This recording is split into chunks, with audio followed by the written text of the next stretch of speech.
Assalamualaikum warahmatullahi wabarakatuh. Nama saya Bilun Insani, saya dari kelas BTI. Di sini saya akan mempresentasikan hasil kerja tugas saya yang berjudul Metode Penelitian Menghitung Jumlah Mahasiswa melalui sensor infrared yang terpasang pada pintu ruangan.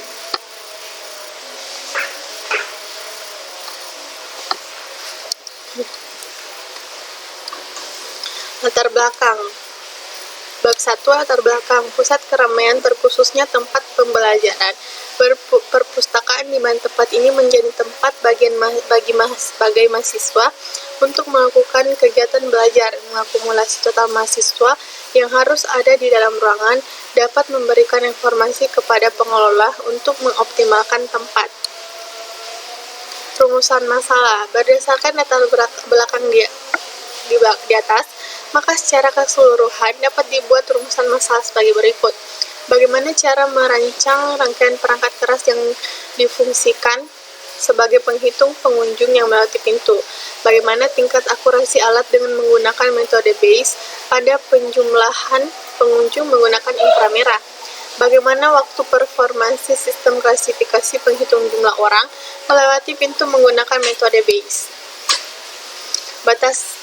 Batasan masalah. Agar permasalahan ini tidak melebar dari topik, maka penelitian ini dibatasi. Dalam hal penelitian ini difokuskan pada perhitungan jumlah pengunjung yang melewati pintu menggunakan sensor inframerah dan ditempatkan pada jarak-jarak tertentu dengan ukuran pintu 200 cm kali 190 cm. Pengujian yang dilakukan pada sistem ini meliputi pengujian ketepatan akurasi menggunakan sensor inframerah, pengujian waktu komputasi pemrosesan sistem, dan pengujian fungsionalitas sensor. Manfaat. Tujuan penelitian ini bertujuan merancang sistem menghitung jumlah orang lewat pintu di pusat pembelajaran menggunakan sensor inframerah. Dengan tercapainya pencapaian ini diharapkan dapat melakukan penghitungan orang pada pusat pembelajaran secara otomatis dan akurat. Manfaat penelitian ini yaitu memberikan rancangan sistem penghitung jumlah orang yang dapat dikembangkan menjadi suatu sistem besar.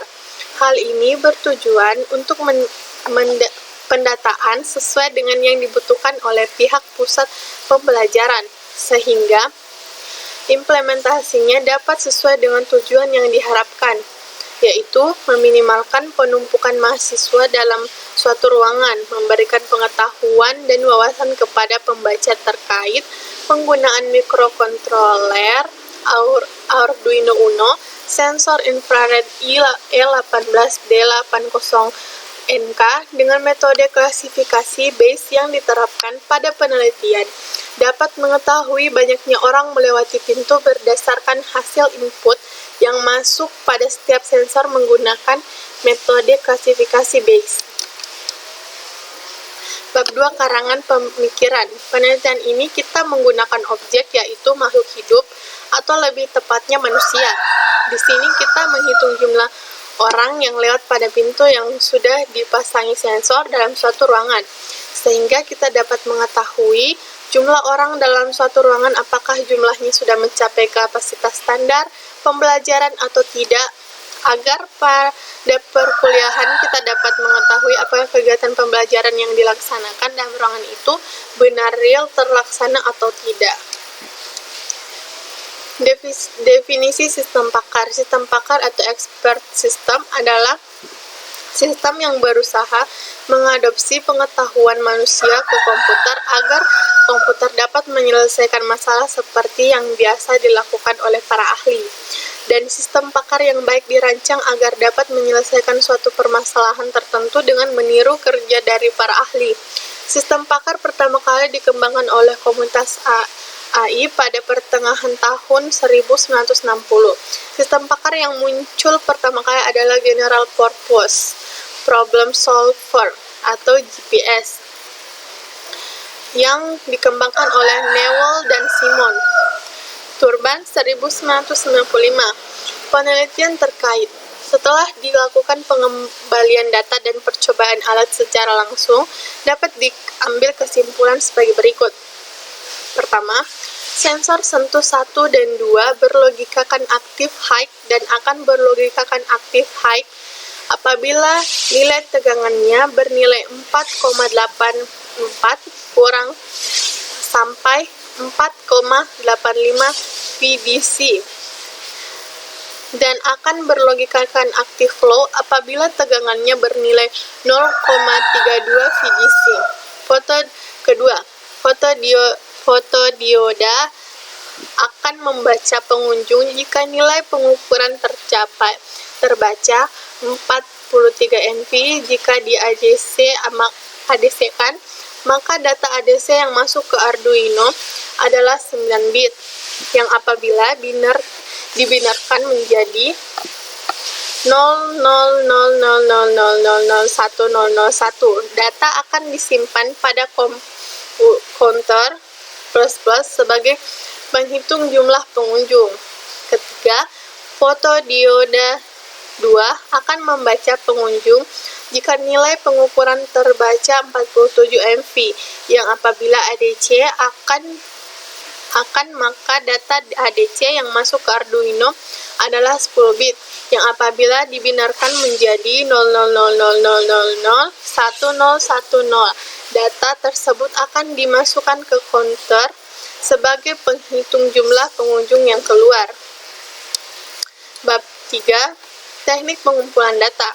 Teknik survei. Melakukan survei ke Universitas Dipa Makassar, melakukan survei terhadap pengguna sistem dan entitas yang berhubungan dengan penelitian ini yang sedang dikerjakan.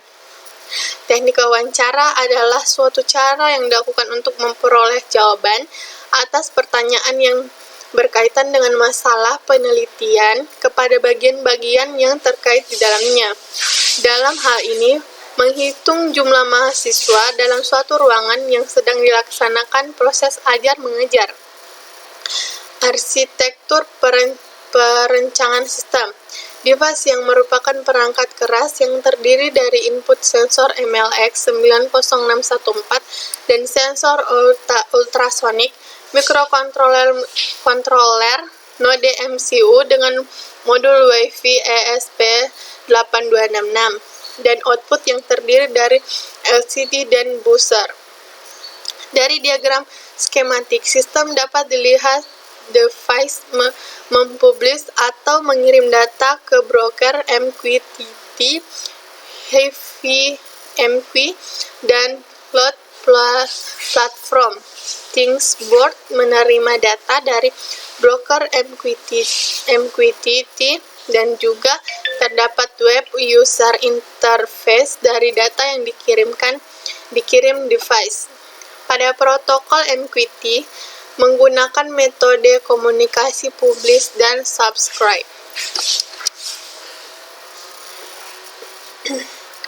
Tahapan penelitian. Tahapan yang harus dilakukan atau yang dilalui dalam pembangunan sistem adalah sebagai berikut. Pertama, pengumpulan data. Tahapan pengumpulan data penelitian baik yang didapatkan dalam kunjungan lapangan.